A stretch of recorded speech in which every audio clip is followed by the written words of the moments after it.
Oke, saya lanjut lagi ya. Oke, sebelumnya saya perkenalan dulu ya untuk teman-teman semuanya. Mungkin ada yang udah pernah juga ketemu sama saya di webinar yang sebelumnya atau ada yang baru kenal juga. Jadi saya mau sedikit lah memperkenalkan diri. Jadi nama saya Aldo Tampu Bolon, teman-teman semuanya. Panggilannya sih biasanya Aldo. Seperti itu. Saya memang dari awal sampai sekarang ini memang memfokuskan untuk berkarir di K3 ya atau di HSE ya. Mungkin kalau boleh sedikit cerita tentang pengalaman, sebelumnya saya 2014 akhir, itu di bulan Agustusan, itu belum lulus kuliah waktu itu saya coba ngelamar kerja dan kebetulan diterima di perusahaan konstruksi. Di perusahaan konstruksi kurang lebih 6 bulan. Nah, sebelum saya ngelamar di situ, sebenarnya saya udah coba juga ikut proses interview dan ikut proses untuk posisi baru nih di perusahaan servis migas namanya Baker Hughes dulu sebagai posisinya HSE Assistant. Nah, cuman saat itu saya kebetulan masih di hold statusnya, akhirnya saya nggak dapat nih di Baker Hughes ini. Akhirnya saya harus kerja dulu di konstruksi. Kemudian setelah 6 bulan, ternyata baru ada posisi terbuka, itulah mulai saya bekerja di perusahaan migas. Jadi saya baru 6 bulan kerja di konstruksi, saya pindah ke perusahaan servis migas di perusahaan ini, di Baker Hughes. Mulai dari assistant, kemudian 1 tahun kerja, dapat promosi, sampai akhirnya dari HSE Assistant, HSE Technician 1 ke HSE Technician 2 namanya. Saya kerja di sini, di Baker Hughes ini. Kemudian setelah kurang lebih 3 tahun saya bekerja, saya pindah ke perusahaan pertambangan. Ke pertambangan namanya PT TIS Kontraktor Indonesia. Di situ sebagai QHS spesialis. Nah, kalau teman-teman lihat mungkin ada perbedaan di sini. Kalau dulunya HSE, ada aspek health, safety, environment, di sini lebih ke quality, health, dan safety. Jadi karena di sini sudah ada departemen khusus untuk yang ngurusin terkait dengan enviro. Seperti itu. Ini fokusnya ke pertambangan. Nah, pertambangan ini cukup berbeda ya. Karena ini pertambangan batu bara, kebetulan saat itu saya di proyeknya, itu cukup berbeda dengan perusahaan saya sebelumnya, yaitu servis migas. Jadi harus menyesuaikan lagi dengan bidang industri di sini, harus belajar lagi lah. Kemudian setelah hampir 2 tahun saya kerja di sana, saya pindah ke perusahaan Petrosi sebagai saya trainer. Kenapa saya pindah ke sini? Karena jujur saya juga suka sharing. Dan kebetulan di posisi ini menawarkan posisi saya di mana untuk mengajar, untuk bisa memberikan training. Akhirnya saya ambil posisi di sini. Kemudian sekarang karena kebutuhan juga dengan kondisi sekarang ini ya, saat ini kondisi pandemi, saya mengambil posisi lagi, pindah ke perusahaan sekarang di PT Buma, itu sebagai SI System. Jadi memang fokusnya di sistem sebenarnya. Dan di sini saya sekarang posisinya lagi work from home nih, buat teman-teman semuanya. Jadi ternyata HSE itu ada ya, posisi-posisi yang bisa kerja di rumah. Nah, itu yang lagi saya lakukan sekarang, karena fokusnya ke sistem. Seperti itu. Nah, ini saya lampirkan juga mungkin ya beberapa teman-teman yang udah tahu, saya juga di sela-sela waktu saya mencoba untuk sharing juga, baik melalui Instagram atau melalui carousel atau juga melalui YouTube video. Nah, teman-teman juga bisa juga nanti kalau pengen tahu terkait dengan safety bisa lihat di YouTube-nya. Atau mau koneksikan tentang terkait dengan LinkedIn, bisa banget di sini. Kita saling koneksi aja nanti. Itu sedikit tentang perkenalan. Nanti mungkin kalau ada yang mau tanya lebih bisa ya, nanti kita saling sharing bareng aja. Seperti itu. Oke, saya lanjut lagi. Nah, di sini nih, kalau tadi di judulnya kan udah jelas ya bahwa di sini adalah introduction sebenarnya. Jadi untuk pengenalan untuk menjadi seorang HSE. Apa sih yang mau kita bahas? Saya kepikiran ada 4 hal ini sih yang mungkin kita bisa bahas ya. Yang pertama, kita kasih gambaran dulu sebenarnya apa sih itu health safety environment. Terus apa sih tugasnya personil HSE dan mengapa harus jadi personil HSE? Nanti kita bahas juga. Dan juga terkait dengan jenis posisi HSE itu ada apa aja, karena peluangnya cukup luas juga nih di HSE ini. Dan terakhir, kira-kira terkait dengan soft skill yang dibutuhkan sebagai personil HSE. Kalau di sesi 1 ini mungkin kita ngebahas terkait dengan soft skill aja secara umum. Karena mungkin bahasan kita sekarang ini cukup padat ya. Nanti di sesi 1 kita bahas pengenalannya dulu terkait introduction tadi, terkait dengan personil HSE. Kedua nanti kita coba sedikit terkait hard skill. Kira-kira apa sih yang perlu ditahuin nih terkait dengan K3 untuk teman-teman semua yang pengen kerja sebagai HSE. Dan nanti di sesi ketiga kita akan bahas terkait dengan bagaimana sih mempersiapkan CV dan juga bagaimana kiat-kiat mungkin ya untuk menghadapi wawancara interview, terutama untuk di posisi sebagai personil K3 seperti itu.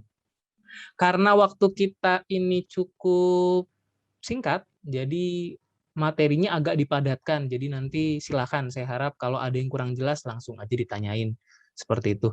Untuk saat ini bisa melalui tombol chat dulu, nanti di akhir sesi kita akan bahas pertanyaan tersebut seperti itu.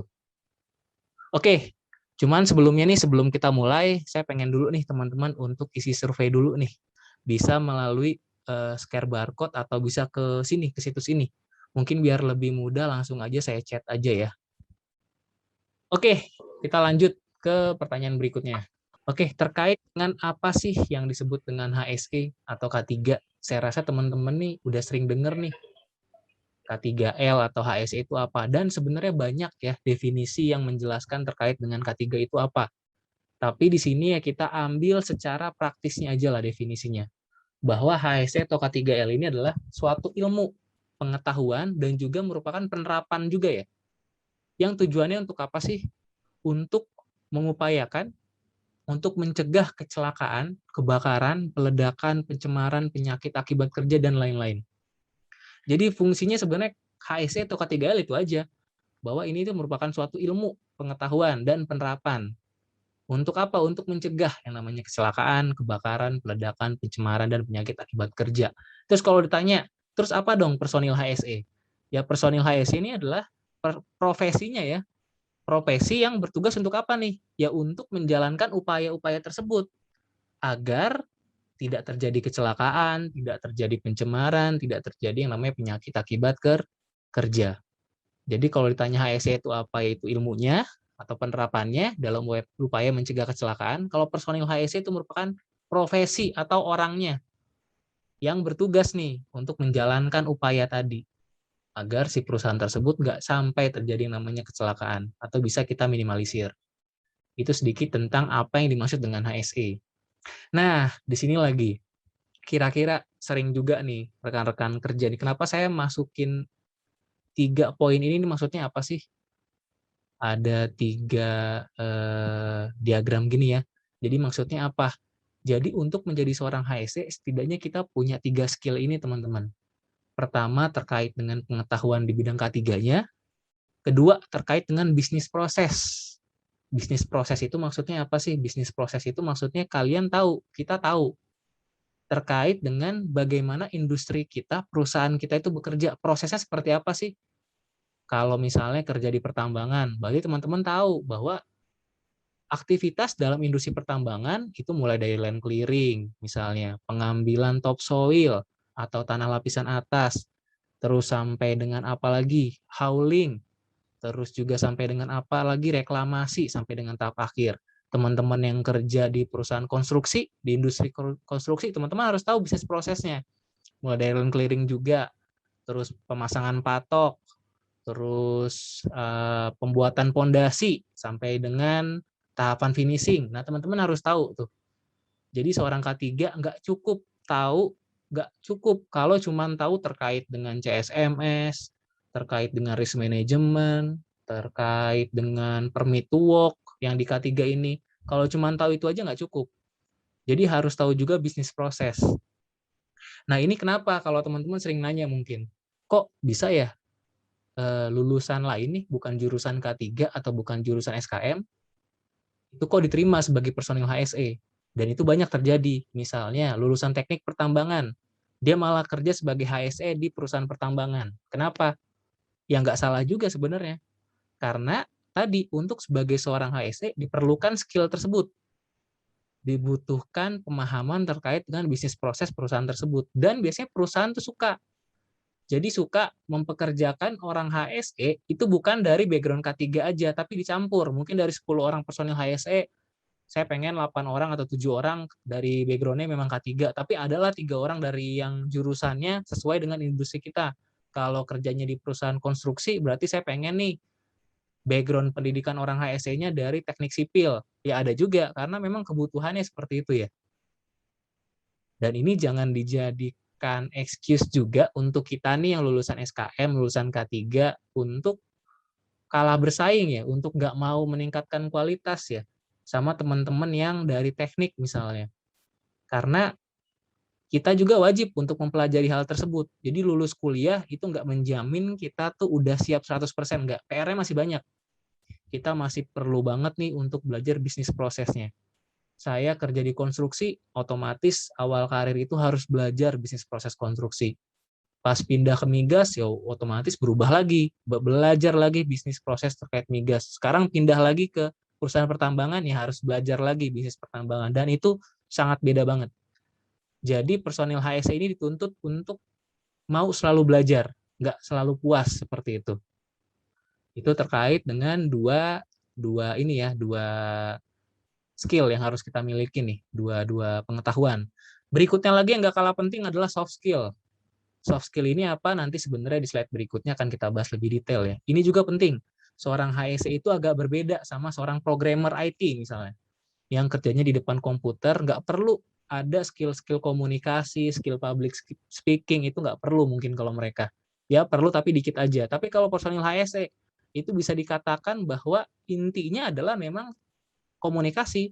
Intinya adalah soft skill tersebut. Bagaimana berbicara di depan umum, di public speaking, bagaimana kita komunikasi sama pekerja nih saat melakukan tindakan tidak aman, seperti itu. Jadi untuk menjadi seorang HSE, setidaknya kita harus punya 3 hal ini, teman-teman.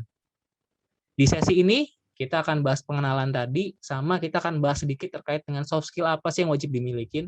Nanti di sesi kedua, kita akan bahas terkait dengan ya minimum pengetahuan K3 yang perlu kita milikin. Kalau bisnis proses kita nggak akan bahas ya di webinar saat ini karena banyak banget nih lingkupannya. Dan juga tergantung teman-teman tadi mau pilih kerja di mana. Konstruksi akan pastinya berbeda dengan pertambangan, akan berbeda juga sama migas seperti itu. Oke, ini tambahan aja nih. Saya ya kepikiran aja sih sama saya tadinya ya. Bahwa untuk menjadi seorang HSE, seorang personil HSE itu adalah seseorang yang memiliki 4 kriteria. Tadi udah kita bahas. Yang pertama, kriterianya adalah pertama memiliki technical skill terkait dengan HSE-nya. Kedua, terkait dengan pemahaman bisnis proses. Yang ketiga, terkait dengan soft skill yang efektif soft skill. Dan yang terakhir nih penting juga, yaitu adalah kemauan untuk menolong orang lain. Jadi untuk seorang HSE perlu 4 kriteria ini, terutama di bagian terakhir. Kalau kita cuek nih, nggak mau nolong orang lain, nggak pedulian nih ngelihat bahaya saat kita kerja, itu bisa kita katakan nggak cocok sebagai seorang HSE, karena HSE itu harus peduli sama rekan kerja yang lain. Ini dia kriteria yang harus dimiliki sama teman-teman saat memutuskan berkarir di bidang K3, seperti itu. Nah, ini sekarang kita masuk ke peran personil HSE. Apa sih perannya ini? Sebenarnya ini di beberapa kesempatan sudah pernah saya sampaikan juga. Saya sempat buat videonya juga waktu itu di YouTube dan juga di Instagram ada. Tapi kita akan bahas lagi nih. Peran personil HSE itu apa sih? Secara garis besar sih sebenarnya secara helikopter view-nya ya, dari gambaran umumnya gitu, gambaran atasnya. Ada 4 ini nih kewajiban kita. Yang pertama terkait dengan loss control atau sebagai pengendali kerugian.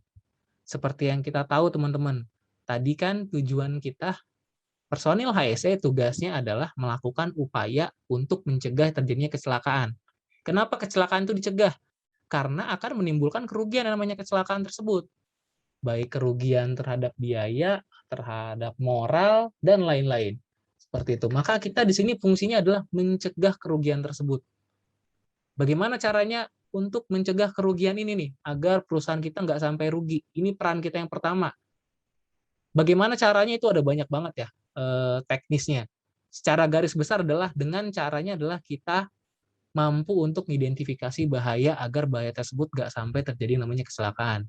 Mulai dari kita melakukan inspeksi rutin, itu udah merupakan peran kita nih, pekerjaan kita sebagai personil HSE untuk mencegah terjadinya kecelakaan atau mengendalikan kerugian. Di sini maksudnya. Atau biar kalau ada terjadi kecelakaan tapi nggak sampai menimbulkan kerugian yang besar, maka kita wajib untuk membuat yang namanya emergency response plan atau rencana tanggap darurat. Jadi nanti kita di sini mengidentifikasi nih tempat kerja kita, kira-kira ada potensi kebakaran nggak ya? Oh, ada potensi kebakaran nih. Maka kita wajib untuk menyediakan APAR agar kalau terjadi api atau kebakaran, Yang masih kecil itu udah bisa langsung kita pademin, nggak sampai menimbulkan kerugian yang besar.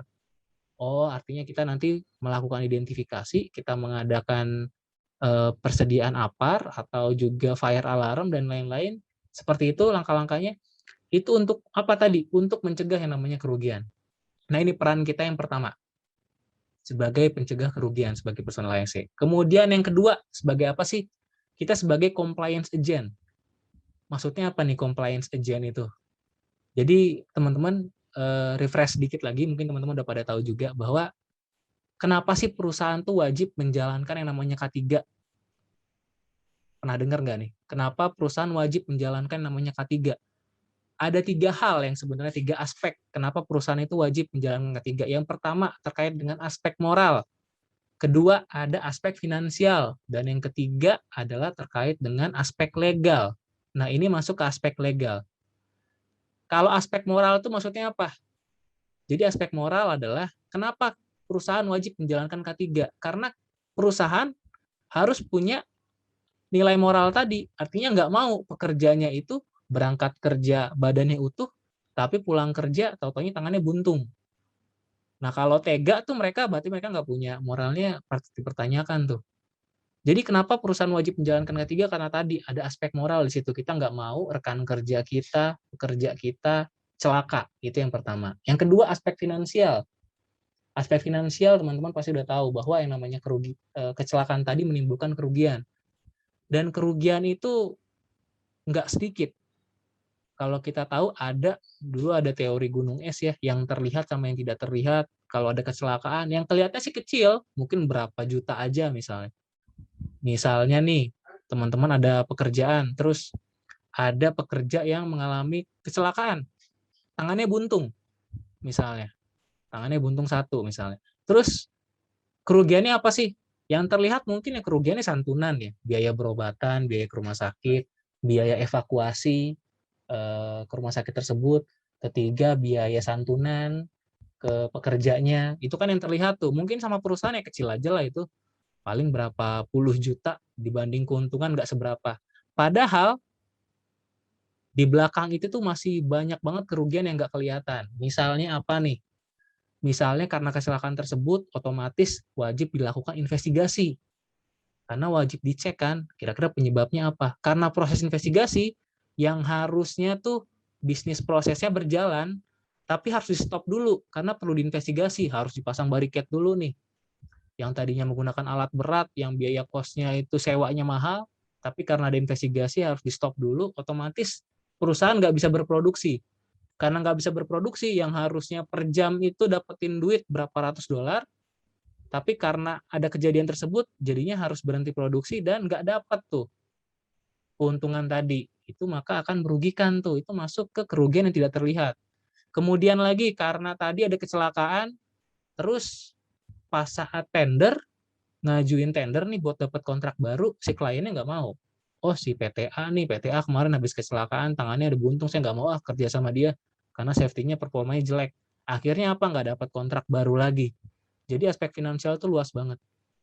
Jadi itu alasan yang kedua. Tadi ada aspek moral, kedua aspek finansial, yang ketiga adalah aspek terkait dengan legal. Karena di legal seperti yang kita tahu, itu udah diatur bahwa perusahaan itu emang wajib untuk menjalankan ketiga. Udah ada aturannya, landasan perundangannya. Seperti itu. Mulai dari mana nih? Undang-Undang Dasar 1945 itu udah menyebutkan di pasal 22 bahwa setiap orang itu berhak wajib untuk mendapatkan pekerjaan yang layak. Kemudian diturunkan lagi menjadi ke Undang-Undang berapa? Undang-Undang 1 1970 terkait dengan keselamatan kerja, di situ diatur lagi. Sampai ke peraturan presiden, peraturan pemerintah, Permen, Kepmen, sampai dengan peraturan daerah. Itu juga ada yang mengatur terkait dengan HSE. Jadi, kalau misalnya kita enggak menjalankan peraturan perundangan tersebut, itu udah otomatis kita melanggar. Kalau melanggar peraturan perundangan, maka sanksinya ada banyak ya. Pertama, paling teguran lisan dulu nih.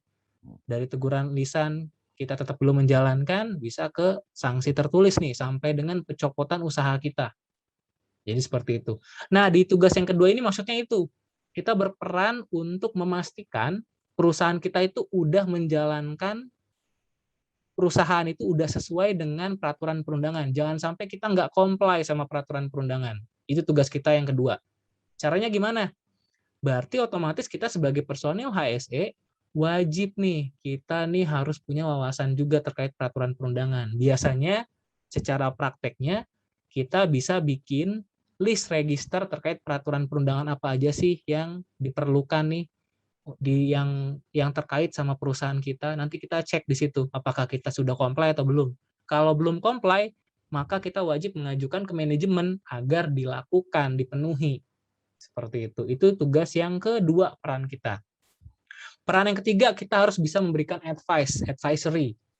Jadi teman-teman seringkali nanti kalau udah kerja, pasti teman-teman tahu bahwa seringkali yang jadi manajemen itu kemungkinan bukan memiliki latar belakang pendidikan yang K3.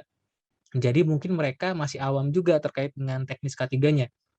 Terkait dengan bagaimana sih mengelola keselamatan kerja. Jadi disitulah fungsi kita bisa memberikan advice. Fungsi advice di situ. Bahkan yang bagus adalah saat kita bekerja di suatu perusahaan, kita tuh sebagai personil K3 bukan pelaksana lagi, tapi kita cuma memberikan advice aja. Artinya apa? Bukan pelaksana lagi, bukan kita yang melakukan inspeksi lagi, bukan kita nih yang melakukan tindakan perbaikan. Misalnya kalau di tambang, ada area yang belum ada sign-nya nih, rambu-rambunya. Nah, kalau perusahaan yang bagus itu, bukan kita lagi yang masang rambu-rambu tersebut, tapi udah pekerjanya. Si pengawasnya misalnya yang masang rambu-rambu tadi, atau ada personil lain. Kita ini sebagai advisor aja memberikan arahan, masukan. Seperti itu. Ini peran kita yang ketiga, bisa memberikan nasihat, masukan. Dan yang terakhir adalah tool management. Jadi harapannya kita bisa menjadi tools management untuk membuat keputusan. Kalau ada keputusan penting, kita sebagai personil HSE wajib bisa berkontribusi terkait dengan keselamatan kerja juga agar perusahaan ini bisa menjalankan keputusannya itu dengan tetap selamat dan tetap dengan aman. Ini tadi peran kita nih, secara garis besar itu. Kalau teman-teman nanya, detailnya kayak gimana Bang? Daily activity-nya nih, tugas kita nih. Seperti itu. Teman-teman bisa lihat nanti ya, karena bahasan kita nggak mungkin mencakup itu semua. Itu udah sering saya bahas di podcast. Silakan teman-teman lihat di YouTube atau di Spotify, udah saya masukin juga. Itu saya sering ngajak teman-teman yang udah lebih berpengalaman dari saya, kita untuk sharing kira-kira apa sih tanggung jawabnya, apa daily activity-nya, itu bisa lihat di sana. Seperti itu. Nah, berikutnya, teman-teman kalau nanya, kira-kira posisi HSE kok ada banyak ya? Kira-kira emang apa aja sih posisi HSE itu? Jadi untuk memudahkan teman-teman, untuk memudahkan cara kita melihat posisi HSE itu, saya memisahkan menjadi dua. Ada yang namanya posisi HSE secara struktural atau berjenjang, ada juga secara fungsional, fungsinya nih. Secara struktural itu maksudnya apa? Berjenjang dari level bawah, safety man, HSE officer, naik lagi ke HSE koordinator, HSE superintendent, sampai dengan HSE manager. Bahkan untuk saat ini, tren saat ini, itu posisi HSE nggak cuma sampai di sini doang ya. Bahkan bisa lebih tinggi. General manager HSE ada juga. Bahkan vice president atau juga director, itu udah banyak nih perusahaan-perusahaan besar yang punya posisi sampai ke direktur sebagai HSE-nya tuh. Itu artinya berjenjang. Seperti itu. Nah, kalau fungsi fungsional itu sesuai dengan fungsinya ngapain. Kalau misalnya perusahaan tersebut mempekerjakan HSE-nya, personilnya untuk lebih fokus untuk ngajar, kayak saya sebelumnya. Waktu di perusahaan sebelum saya sekarang ini. Saya fokusnya ngajar, berarti fokus saya ngajar. Mulai dari bikin materi, mulai dari bikin soal, terus saya nge-deliver training, saya nge-assess apakah orang tersebut sudah kompeten atau tidak. Ini tugasnya saya trainer, berarti dia tugasnya ngajar. Nah, kalau sekarang saat ini saya lebih fokus ke sistem, bagaimana pengembangan terkait dengan prosedur. Sekarang ini lebih banyak membahas terkait dengan aspek teknologi. Bagaimana kita memindahkan perusahaan kita sekarang nih, yang tadinya serba manual, kita migrasi ke aspek teknologi, udah pakai sistem application base misalnya, udah pakai sistem aplikasi di handphone nih, atau udah pakai web base sekarang. Nah, ini tugasnya HSE sistem nih. Mulai dari pelaporan juga udah masuk ke tugasnya HSE sistem. Ada lagi HSE auditor yang tugasnya fokus untuk melakukan audit. Audit apa? Audit sistem manajemen. Sistem manajemen K3 kah, atau terkait dengan sistem manajemen lingkungan. Atau juga terkait dengan mutu, jadi tergantung juga. Ada juga yang namanya CSMS verifikator. Jadi fungsinya untuk memverifikasi terkait dengan CSMS, Contractor Safety Management System. apakah si kontraktor ini udah layak nih dapat tender atau enggak. Itu tugasnya CSMS verifikator. Ada juga HSE investigator yang tugasnya untuk menginvestigasi kalau ada kejadian kecelakaan. Seperti itu. Jadi teman-teman, prospek HSE ini bisa kita bilang luas banget ya. Ada fungsi fungsional, ada juga fungsi struktural yang selalu meningkat posisinya terkait dengan operasional. Seperti itu. Semoga ini menjawab juga nih untuk teman-teman yang sering nanya terkait dengan posisi HSE itu apa aja sih. Nah, ini dia. Sekarang kita nanya berikutnya, sering juga nih ada pertanyaan nih. Kenapa jadi personil HSE? Kenapa teman-teman tuh memilih untuk sebagai berkarir sebagai personil HSE? Nah, ada beberapa alasan sebenarnya yang bisa menjadi pertimbangan teman-teman sebelum memutuskan sebagai personil HSE. Pertama, karena personil HSE itu udah dijadikan sebagai persyaratan. Persyaratannya melalui apa? Tadi peraturan perundangan sudah menjelaskan bahwa perusahaan wajib menjalankan K3. Otomatis kalau menjalankan K3 harus ada orang yang ngebantu untuk mengatur pelaksanaan K3-nya, maka perlulah ada personil HSE. Di mana sih dibahas lagi lebih detail? Teman-teman bisa lihat di PP 50 tahun 2012, di situ ada. Atau di Permen 2 tahun 1992 kalau nggak salah terkait dengan penunjukan ahli K3 umum. Di situ disebutkan juga bahwa ada kriterianya ya, di mana kalau perusahaan tersebut memiliki pekerja di atas 100 orang, itu wajib memiliki seorang personil K3 atau ahli K3 di situ. Kalau kurang dari 100 tetapi tingkat resiko perusahaan tersebut itu besar, itu juga wajib memiliki personil HSE. Jadi di perkantoran pun bahkan itu perlu HSE. Kemarin di podcast juga sempat saya bahas juga. Ada loh personil HSE itu yang kerjanya di bidang asuransi keuangan, bayangin. Jadi buat biaya pemodalan terkait dengan finance, kerjanya di kantor aja, tapi ada seorang personil HSE di situ yang kerja. Tugasnya ngapain? Di podcast juga udah kita bahas kemarin detailnya. Jadi prospeknya luas karena udah dijadikan peraturan perundangan nih. Seorang ahli K3 itu wajib ada.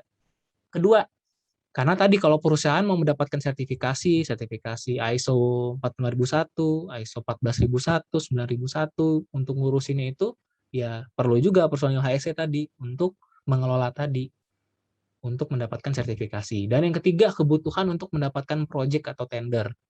Nah, ini jangan heran lagi teman-teman kalau ngelihat ada saat proses tender nih, saat proses tender suatu perusahaan, terus kok ada kebutuhannya wajib menyertakan CV gitu, CV atau ini ya sertifikat personil HSE-nya itu udah dijadikan persyaratan untuk mendapatkan tender, itu udah sering banget sekarang seperti itu. Ini adalah beberapa alasan kenapa personil HSE itu ya prospeknya masih luas lah karena merupakan dijadiin sebagai persyaratan di suatu perusahaan. Nah, ini tadi juga sebagai tambahan, merupakan profesi yang perlu dimiliki hampir oleh semua bidang kerja. Jadi tadi sudah disebutkan juga bahwa kriterianya kalau memperkerjakan suatu pekerja nih, suatu perusahaan, mempekerjakan tenaga lebih dari 100 orang, wajib ada orang HSE-nya. Kalau kurang dari 100 orang, tetapi menggunakan bahan proses alat atau instalasi yang besar dan resikonya memiliki resiko yang besar nih terhadap keselamatan kerja, itu wajib ada personil HSE-nya. Sekarang bisa dikatakan kurang lebih ya hampir semua bidang industri itu ya lebih dari 100 orang, bahkan kurang dari 100 orang, tapi resikonya besar, seperti itu ya. Jadi peluangnya juga besar juga nih untuk kebutuhannya meng-hire seorang personil HSE. Oke, kita lanjut lagi.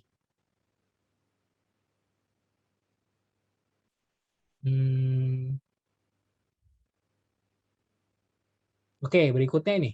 Tidak terpaku satu bidang bisnis kerja. Nah, ini enaknya juga teman-teman ya. Karena tadi disebutkan bahwa hampir semua bisnis kerja itu perlu yang namanya HSE. Bahkan di perusahaan keuangan, perusahaan pembiayaan keuangan itu perlu juga seorang HSE. Jadi, prospek kita untuk bisa move, pindah perusahaan dari suatu industri ke industri lain itu sangat besar juga. Kayak saya ceritakan tadi, saya mulai karir di konstruksi 6 bulan, pindah ke migas kurang lebih 3 tahun, terus pindah lagi ke pertambangan batu bara Seperti itu. Jadi ya tadi peluangnya cukup besar juga karena di semua perusahaan bidang insurance tadi itu membutuhkan juga yang namanya personal HSE. Alasan yang berikutnya, jenjang karir yang baik dan beragam. Tadi kita udah sebutkan posisinya apa aja. Kalau milih yang struktural terkait dengan operasional ada mulai dari safety man, HSE officer sampai dengan HSE manager atau bahkan tadi sampai ke direktur. Kalau mau yang fokus aja nih fungsional nih kayak yang saya lakukan sekarang ya bisa juga. Jadi jenjang karirnya baik dan beragam. Oke, berikutnya lagi ini yang terakhir nih kita bahas nih. Skill yang wajib dimiliki personil HSE itu apa aja? Kita fokusnya sekarang lebih ke soft skill aja nih teman-teman. Pertama, yang paling penting adalah public speaking dan komunikasi. Kenapa public speaking? Karena tadi saya sampaikan di awal bahwa peran kita, personil HSE, itu hampir semua aktivitas kita memerlukan kemampuan ini, ngomong di depan umum, atau berkomunikasi dengan orang lain. Contohnya saat ngapain? Pertama, sebelum mulai pekerjaan, itu teman-teman pasti sering dengar, bahwa kita sebelum mulai pekerjaan, ada namanya briefing dulu nih, briefing. Kita review terkait dengan bahaya apa aja sih nanti di pekerjaan tersebut, itu hampir dilakukan setiap hari. Nah, itu udah bukan rahasia umum lagi ya, bahwa personil HSE lah kita lah sebagai moderatornya, sebagai orang yang ngomong di situ. Kebayang kalau teman-teman tuh nggak mau atau sulit untuk berbicara di depan umum, pasti akan kesulitan. Kedua, kita juga diwajibkan untuk memberikan induksi atau pengenalan untuk rekan-rekan kerja yang baru aja masuk ke tempat kerja nih. Dimanapun perusahaannya, mau di perusahaan manufacture, di perusahaan konstruksi, pertambangan, orang yang baru masuk ke tempat kerja itu wajib diberikan induksi pengenalan. Apa sih program-program HSE-nya, apa sih bahaya di perusahaan tersebut. Siapa yang bertugas untuk memberikan induksi tersebut? Ya kita, HSE. Dan seringkali itu sekalinya memberikan induksi nggak cuma 1-2 orang aja, kadang-kadang bisa 10 orang, 15 orang kita berikan induksi. Maka kemampuan public speaking itu penting. Terus apalagi saat melakukan training, kita juga tadi seringkali HSE itu juga disuruh memberikan training nih teman-teman nih. Training terkait apa? Terkait dengan manual handling, terkait dengan permit to work, sesuai dengan kebutuhan perusahaan. Kita memberikan training di situ. Nah, itu perlu public speaking. Seperti itu. Saat rapat juga sering banget ya safety itu ya. Rapat P2K3, panitia pembina K3, baik yang bulanan misalnya atau yang per tahunan. Atau juga ada. Kenapa? Suaranya jelas nggak ya? Jelas Bang, dilanjut. Nah, berikutnya komunikasi. Komunikasi juga penting. Komunikasi maksudnya apa? Kita kurang lebih lah ya, hampir dari pengalaman saya itu wajib banget. Kita harus sering komunikasi sama pekerja. Saat kita inspeksi ke lapangan, ada rekan kerja kita yang melakukan tindakan tidak aman, ya kita wajib negur. Bayang kalau kita nggak punya skill komunikasi, kita diem aja, malu untuk ngomong sama orang lain, itu akan kesulitan sebagai personil HSE. Jadi saya mau menekankan buat teman-teman semuanya di sini, kalau pengen jadi personil HSE, tingkatinlah, latihlah public speaking-nya dan komunikasinya seperti itu. Jangan lagi ada alasan bahwa saya introvert nih Bang, seperti itu ya. Karena teman-teman saya ngelihat bahkan rekan-rekan kerja saya itu banyak yang hebat ya, hebat saat memberikan training, saat memberikan public speaking, itu justru introvert. Bener gede. Ini dulu, suaranya itu siapa ya? Jadi itu public speaking dan komunikasi itu penting ya tadi. Dan kalau tadi yang bilang introvert tadi itu bukan alasan ya, karena itu merupakan public speaking dan komunikasinya itu pure dari latihan sih.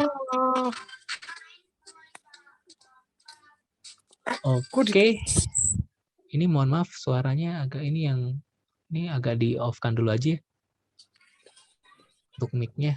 Oke. Terus gimana kalau boleh kasih sharing saran nih, apalagi untuk teman-teman yang masih kuliah. Kalau saran saya adalah untuk melatih public speaking dan communication, ini benar-benar harus latihan.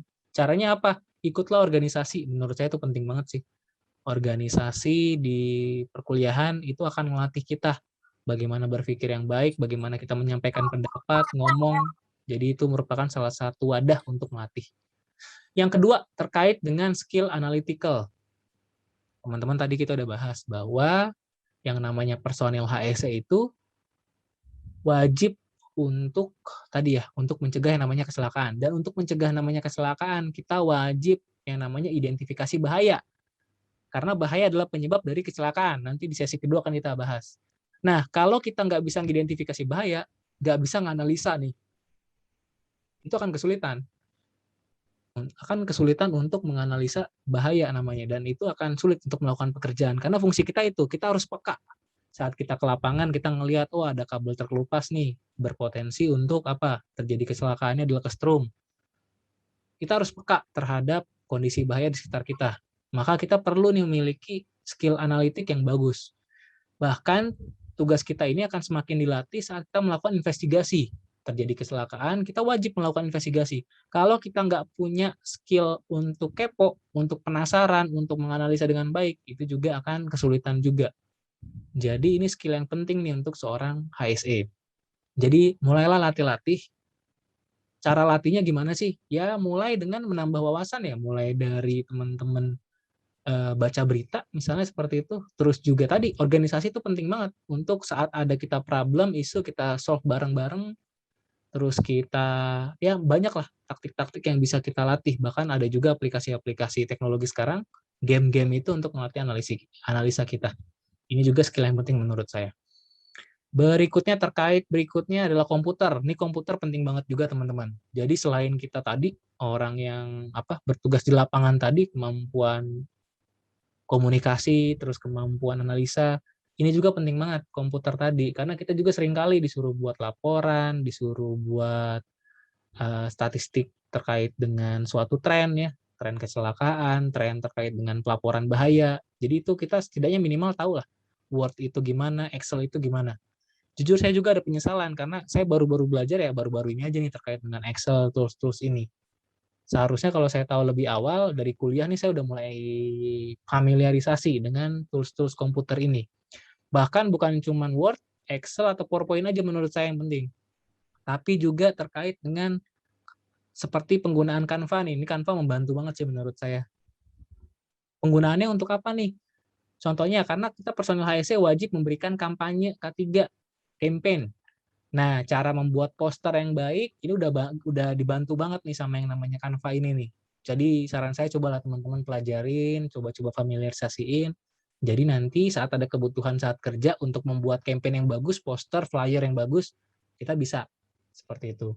Bahkan yang terakhir ini menurut saya penting juga terkait dengan editing video. Bahkan bisa saya katakan, saya di perusahaan sebelumnya itu bisa selamat dari gelombang PHK karena pandemi, karena bisnis batu bara waktu itu lagi sulit juga, itu karena skill saya di sini. Bisa dibilang saya sebenarnya nggak jago, biasa banget skill terkait dengan editing video. Tapi karena waktu itu saya coba buat suatu improvement di perusahaan, di mana training itu nggak perlu tatap muka lagi, ada beberapa training yang bisa melalui video. Dan saya coba belajar cara buat video yang baik bagaimana. Dan itu diapresiasi perusahaan, akhirnya ya saya masih bisa bertahan di perusahaan tersebut seperti itu. Jadi menurut saya dari sekarang cobalah dilatih juga nih skill terkait dengan komputer. Dan ada satu lagi sebenarnya skill yang penting juga itu terkait dengan bahasa, yaitu adalah penggunaan bahasa Inggris. Nah itu juga cobalah dilatih karena itu penting banget sih. Oke, sampai di situ dulu. Itu untuk sesi yang pertama. Kira-kira teman-teman ada yang mau bertanya nggak?